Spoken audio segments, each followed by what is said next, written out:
welcome to another video. And as usual, before I get started, go ahead and smash that like and subscribe if you're new to this content.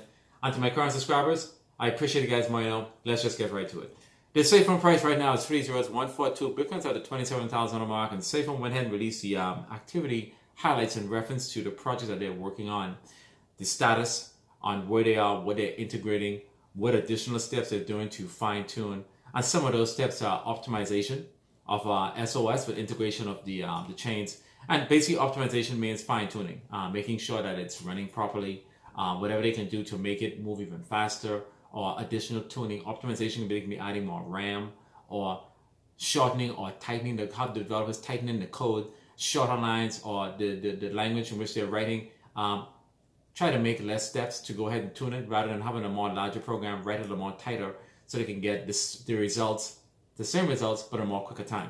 In addition, they went ahead and they're testing the smart contracts. That this is speculation, could be in reference to maybe buys and sell, making sure that the percentages that are applying, the calculations and everything is the same after the given fact on the buys and sell, as well as potentially looking on the blockchain, on the Explorer, to see if the smart contract is doing what it should. At the end of the day, it comes down to coding. When you do write code, it's set up to do certain things, and sometimes it could be the positioning of how the numbers will line up, or all different things. Calculations could be off by a digit or whatever, a decimal point. These smart contracts come with many different functionalities, and for you guys that are developers, so that you know what I'm talking about, the fine tuning can come down to UAT testing as well, making sure that they see some issues where it's either taking too long to process. We see that in the UAT, and what you need to do from a development standpoint to go ahead and speed that up, maybe move a line in the code, because that step is actually adding another layer of complexity or delaying the process. So by moving up some functions to speed up the process, all different things in reference to fine tuning. So for those of you that are really technical in programming, you guys know exactly what I'm talking about. So all these different things can be happening right now to make sure the process runs smooth. Now they're testing of the design. That can just be whatever they have in place, and I'm just speculating what the design can be. Is that more of a UX from a user experience, or from design from a UI standpoint, or just the whole layout of the coding design on what it's set out to do? They're probably testing the design on different platforms it should be on, etc. I'm just speculating, but that's such a broad topic. Testing a design, not sure exactly what that means, but I'm sure it's probably something in that ballpark.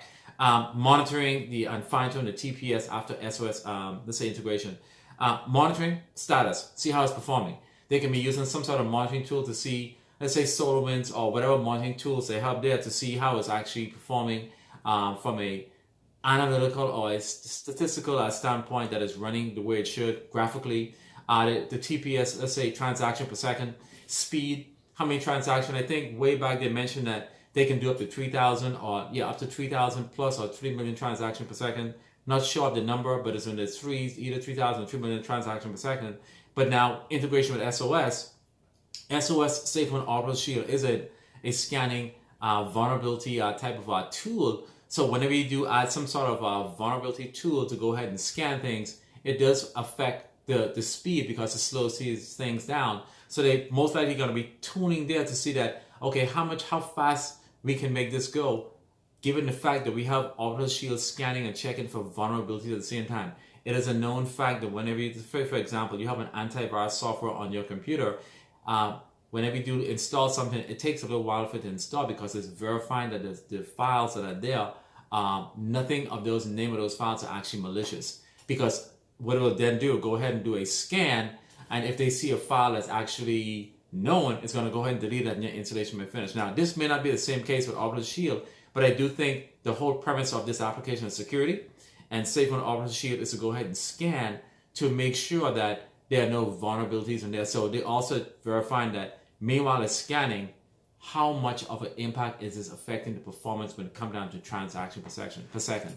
So I hope you guys understand what I'm saying there. I try to keep that as simple as possible, because Safemoon is doing everything possible to go ahead and make sure that they verify every single thing, to make sure that once it does go to production, everything will be fine. Now, on the Safemoon website, they do have let's say the testnet and the mainnet. We do see the blockchain is in the testnet. They also have a section for the mainnet as well.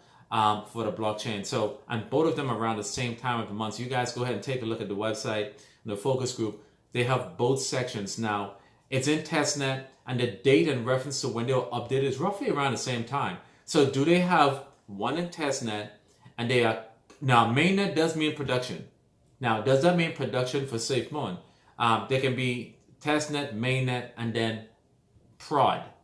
Mainnet could be their dev. Now, not sure, but they do have two sections on there where they go ahead and, remove the testnet and then go to mainnet. I guess that's yet to be seen, but testnet means that it's still in stage. Mainnet means it means production.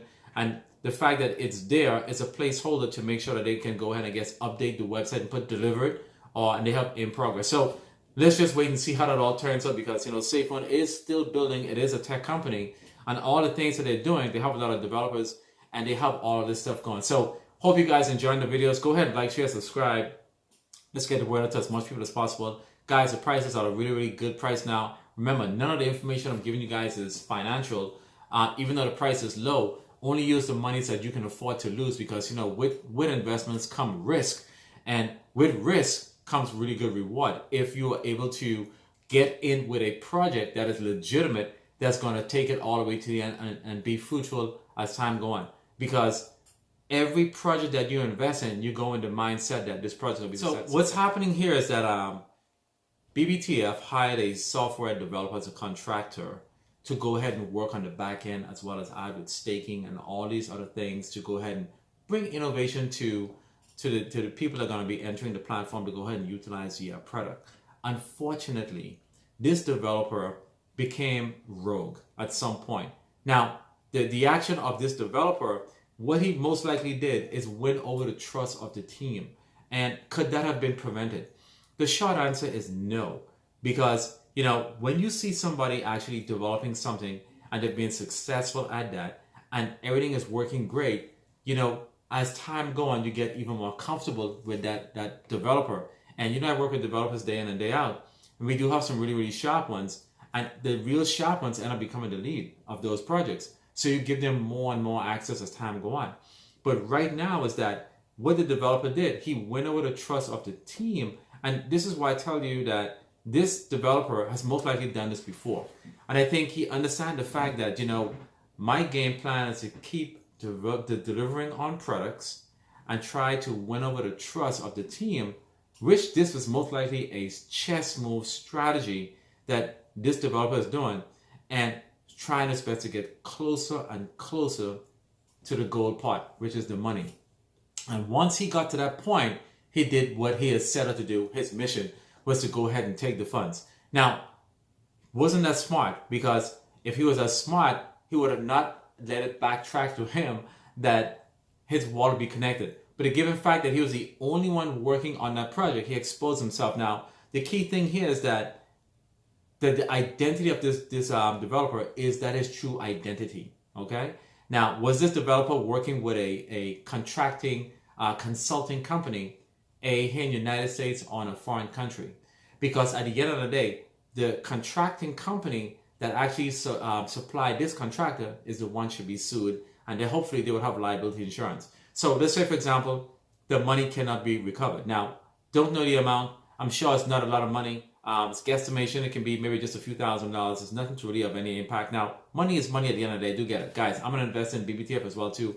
And I know a lot of you guys may be upset, but when investing, you have to always invest what you can afford to lose. And that has been the message that we've been preaching to everybody. No one should be taking their money that they cannot afford to lose and investing in something. Because if you do lose that funds, you could potentially lose it all. And these are the risks of DeFi. It's not the fact that this is happening to BBTF. This is going to happen to Safemoon or any other project. Because this one is going to be hard to miss. This is somebody that have been with the team for over 10 months. That have delivered on projects. Okay? Delivered. Where they develop the confidence. Now, I am sure what's going to happen next is that even though they have a multi-sig type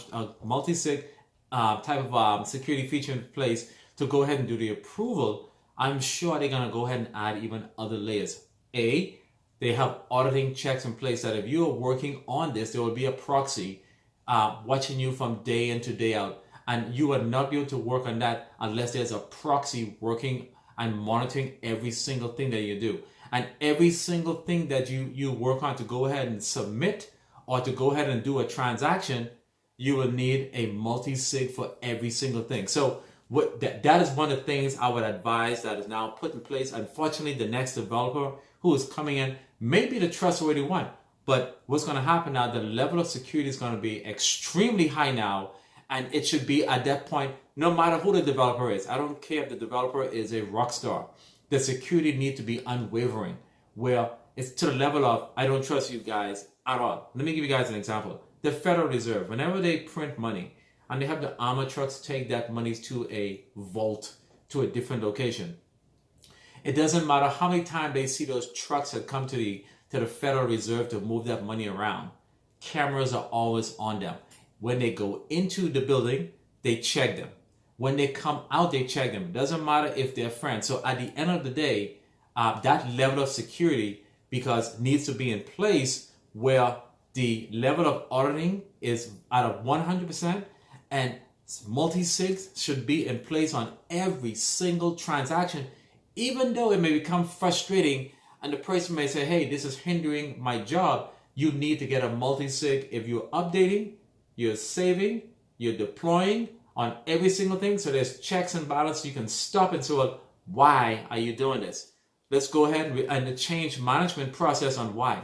I will not leave anybody alone to work on anything going forward. And I'm sure the team is actually going to do that. Now, the recourse and what they did is go ahead and scrub to make sure that the person doesn't have access, and they did everything. The thing with developers, what developers normally do in a case like this, if they're rogue, they always have a back door.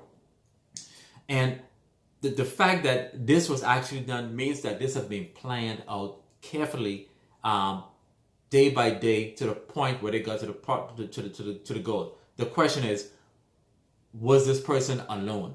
Did they have somebody working with them to go ahead and tell them what to do? Now, what this developer needs to say is that, hey, my excuse is that my account got compromised. It was not me. Can that be proven? Because now that could be one of the cases. They can have an argument. Where's the money? I don't have the money. Even though you see it attached to my wallet, that was not me. It got compromised. The money is gone. So all of these different things, it's really good that they went ahead and did all these preventive measures in place before alerting the developer on what's happening, before they went ahead and start exposing information. So again, this one is going to be hard to catch because it was internal, and that's where it becomes very, very disappointing, because the trust level was pretty high, and now it actually adds a lot of different layers that's going to add a little more bump in the road on a few projects. Even though the project will still move forward, they have to now try to see if they can build a rapport with another developer. And personally, I would hire 2, 3, 4 developers, and I would have a lead developer to keep an eye on all of the other developers to make sure what they're doing. I don't care if it becomes, impeding tasks where things are slowing down. Just to have that task slow down can make a difference of somebody actually doing a nefarious act of what's happening now. So I really hope BBTF get their funds back. I support you guys 100% because I know this is a hard blow. I'm also with you guys. I'm also in the skin of the game with you guys as well. And I think you guys can get to this. You guys have proven that you are able to recover funds. Let's say, for example, let's be honest. Let's say if you guys are not able to recover the funds, we do understand. I know I do understand that, these things do happen. And the belief of the project will live on because you guys are innovating as time goes on. So for those of you that are investing in this, it's human nature. Some of you guys may be upset that, you have your money, but your money is not really gone until you sell. Okay? Your money is not gone until you sell. Now, that's something that is up to you guys. You guys want to sell. But what I will be doing is that as you guys sell, I will be buying. I will be buying. I will be taking advantage of those dips because I do believe in the project. The CEO is connected and affiliated with a lot of people at the blue chip level where they want to see what's going on. And hey, these things happen. Okay? We've seen Binance got hacked before. You saw what happened with Ethereum for you guys. Ethereum had issues way back in the day. And look at where Ethereum is today. Safemoon got exploited. Look where Safemoon is still building. These kind of things don't stop the ship from moving. Okay? And if you believe in the project, you have to go. But again, like, share, subscribe, get this video out. Let's hope this turn out to be something really, really good, because if you believe in the project is going to take care of you. So until I see you guys again, You guys have a wonderful day and peace.